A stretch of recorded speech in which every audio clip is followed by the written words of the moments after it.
Okay, so we've got this like incredibly famous Buddhist text, right? But it's surprisingly short, almost like a greatest hits album, but for, enlightenment. Yeah, it is fascinating how something so central to Mahayana Buddhism can be so short.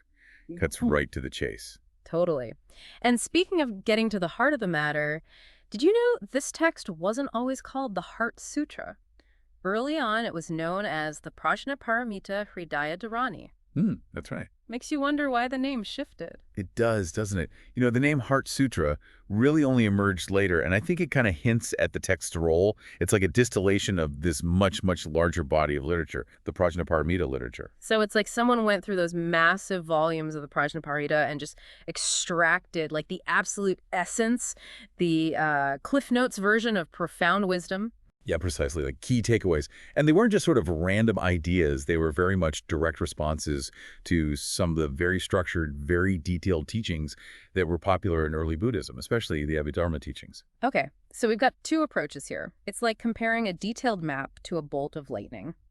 We have the Abhidharma meticulously mapping out reality, and then the Heart Sutra, this short, potent text.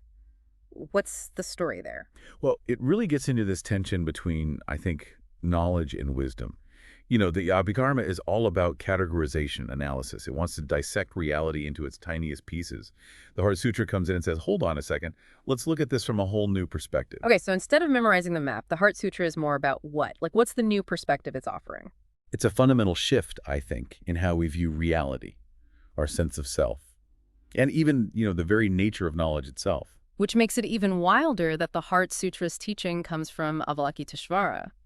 Now, usually this figure is associated with compassion, right? Why them? Why not, say, Manjushri, the bodhisattva of wisdom? That is curious. Avalokiteshvara, known for hearing the cries of the world, offering boundless compassion. Maybe it suggests that true wisdom is born from compassion, that to truly understand emptiness, you need to approach it with this open, compassionate heart. I like that. Okay, so we have this bodhisattva of compassion delivering this pretty radical teaching. And who are they teaching? Shariputra, one of the top disciples of the Buddha, known for his wisdom. So it's not like this was a beginner's class. This was a high-level challenge to one of the wisest minds around. Yeah, talk about feeling the pressure. Yeah. I mean, Shariputra, as a master of Abhidharma, would have been so familiar with the five skandhas. Right, the five skandhas, just in case someone listening needs a refresher. So imagine the human being as this amazingly complex machine, right? The five skandhas are like the user manual, helping us understand all the different parts. So first, you have form, that's everything we perceive with our senses. The physical world, our bodies. Then there's sensation. That's our feelings. Pleasant, unpleasant, neutral. Like that gut feeling you get, or the way your skin tingles when you hear a beautiful piece of music. Exactly. And then there's perception. That's how we recognize and label things. A tree, a dog, that delicious slice of pizza. That's perception doing its thing. And then, of course, memory, holding on to all those past experiences. And finally, consciousness itself, the knowing faculty that kind of ties it all together. Like an awareness that's always there, observing all these other processes. Precisely. Now, here's where things get really interesting. The Heart Sutra takes these five skandhas, these seemingly fundamental building blocks of our experience, Yeah. and declares that each one is emptiness. Hold on. So, my body, my feelings, my thoughts, they're all dot empty. Empty, not in the sense that they don't exist, but empty of any inherent independent existence. Empty of what Buddhists call svabhava, this idea of a fixed, unchanging essence. So it's not that my arm doesn't exist, but that its existence is totally interconnected with everything else, like a piece in a giant puzzle, always connected to other pieces, always changing, never really independent. Precisely. And here's where it gets even more mind-blowing. The Heart Sutra doesn't just stop there. It goes on to say that emptiness is each skandha. Emptiness is form. Emptiness is feeling. Emptiness is perception. And so on. So it's like this incredible dance where everything is interconnected, constantly changing, and yet also empty. This is where my brain starts to hurt a little. And it doesn't stop there. The Heart Sutra goes on to mention the 12 abodes of sensation and the 18 elements of perception. These were complex systems for understanding experience in early Buddhism. And guess what? The sutra says they're all empty too. So it's like the Heart Sutra is going through these frameworks one by one and saying, nope, not ultimately real either. Exactly. And just when you thought things couldn't get wilder, it tackles the 12 links of dependent origination. This is a big one. The idea that everything arises from causes and conditions, even our suffering. It's like the law of cause and effect, right? But the Heart Sutra says, yep, you guessed it, even that is ultimately empty. Wait, even the seemingly fundamental law of cause and effect is empty. How is that even possible? It means that even the way we understand cause and effect is limited, filtered through our perceptions, through our concepts. It's a radical way of challenging all of our assumptions about how the world works. So if I'm following you correctly, this all ties back to those Four Noble Truths that are so central to Buddhism. The truths of suffering, the cause of suffering, the end of suffering, and the path. Exactly. And what do you think the Heart Sutra says about those? Let me guess. They're empty too. You got it. Yeah. The Heart Sutra says there's no suffering, no source of suffering, no relief from suffering, no path to the end of suffering. Okay, now my head is truly spinning. If there's no suffering, then what have we even been talking about this whole time? That, my friend, is precisely the question the Heart Sutra wants you to grapple with. Yeah. Remember our talk about knowledge versus wisdom. Right. This isn't about accumulating Buddhist trivia. Yeah. This is about a fundamental shift in perspective. So for someone listening, someone who came into this deep dive hoping for like some clear, tweetable takeaways about emptiness, what does it all mean? Well, I think what's so fascinating is that the Heart Sutra isn't really offering us a set of beliefs or like dogmas to cling to. Instead, it's offering a process. Yeah. It's this dismantling of our usual ways of seeing the world so we can actually experience reality more directly. It's like we're clearing the table of all the intellectual dishes so we can finally taste the feast. Precisely. And to help us do that, the Heart Sutra gives us a glimpse into, well, the Bodhisattva's journey. And this ties back to our earlier discussion about Avalokiteshvara, the embodiment of compassion, being the voice of the Heart Sutra. Okay, let's dive into that. So what does it actually look like to walk this path of emptiness, this path of the Bodhisattva? Well, as we've seen, it starts by recognizing that everything, even those seemingly fundamental building blocks of experience, those 5 skandhas, are empty of inherent existence. But this isn't a dead end. It's a starting point. It's like saying, okay, I've cleared away all these assumptions. Now what? Exactly. The Heart Sutra points to a path of deep understanding, of transcending delusions, ultimately of attaining enlightenment for the benefit of all beings. You know, when we talk about transcending delusions, I think a lot of people assume that means, getting rid of all the negative thoughts, those pesky anxieties and worries. But the Heart Sutra takes it a step further, doesn't it? It does. Remember how it said there's no attainment and no non-attainment? Right. It's not just about letting go of what we typically think of as bad. It's about letting go of clinging to anything at all, even those things we might consider, good, like the bliss of nirvana. So even the ultimate goal of many Buddhist traditions, nirvana, is something that the Bodhisattva sees through. That's a pretty radical idea. It is. And, the commentaries on the Heart Sutra actually talk about how the Bodhisattva sees through delusions and finally nirvana. So in this context, nirvana is seen as another concept, another potential attachment that could keep us from fully realizing the truth of emptiness. It's like saying, okay, even the idea of liberation needs to be liberated. Precisely. That's why the Bodhisattva's journey is ultimately about more than just personal awakening. It's about the liberation of all beings.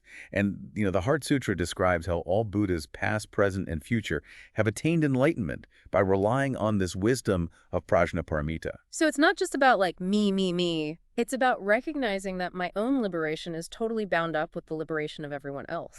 Exactly. It's this profound understanding of interconnectedness, a deep compassion that motivates the Bodhisattva to keep working for the benefit of all beings, even though, there's no self to attain anything and no separate beings to be liberated.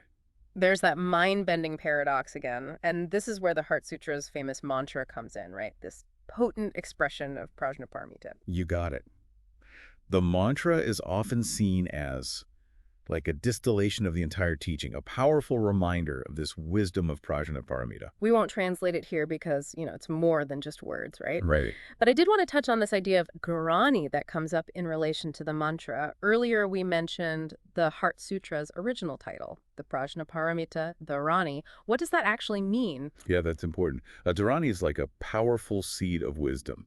It's something that you plant in your mind and allow to kind of blossom. It goes beyond our typical understanding of language. So it's not just a phrase to memorize, but more like a potent reminder, a way to keep this deep understanding alive even amidst, the craziness of daily life. Yes, exactly. And some commentators even describe the mantra as like Prajnaparamita's womb, this space where Buddhas are born, this source of infinite potential. So it's not just words on a page, but a kind of portal or doorway into this profound wisdom.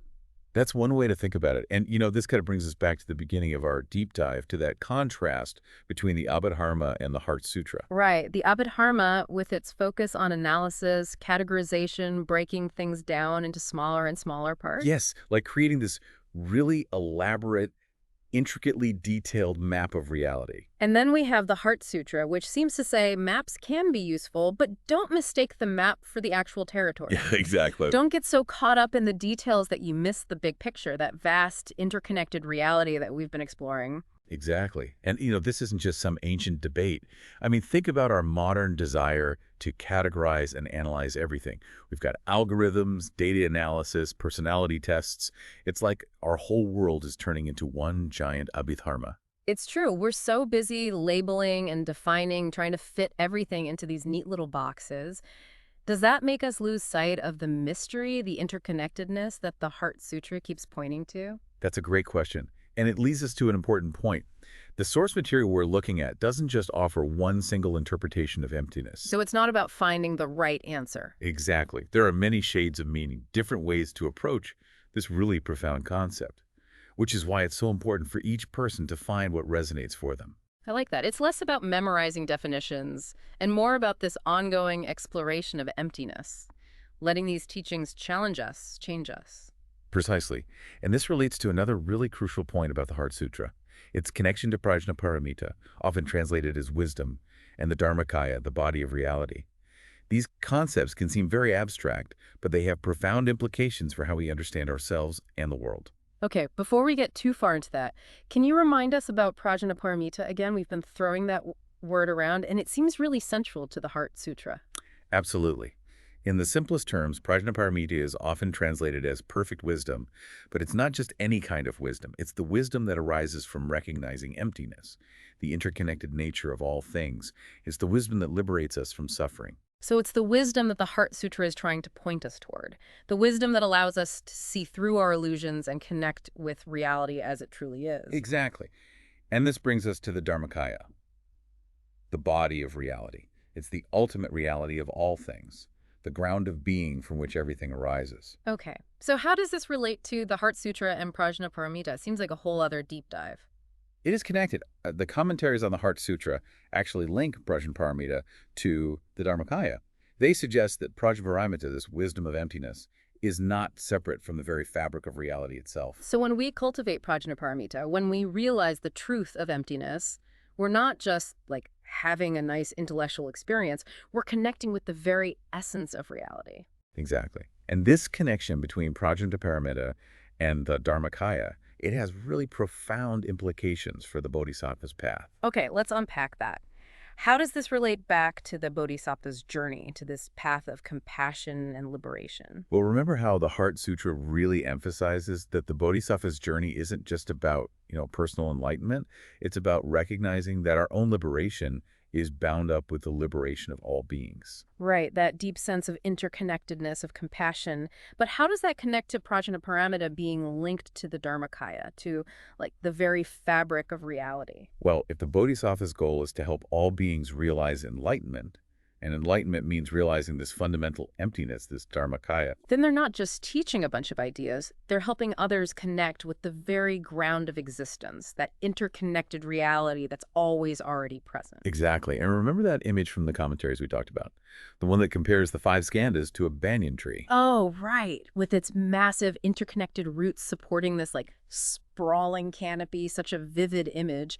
How does that tie into this idea of the Dharmakaya? Well, the commentaries use the banyan tree to illustrate how the skandhas, while seeming separate, right at first glance, are actually completely interconnected.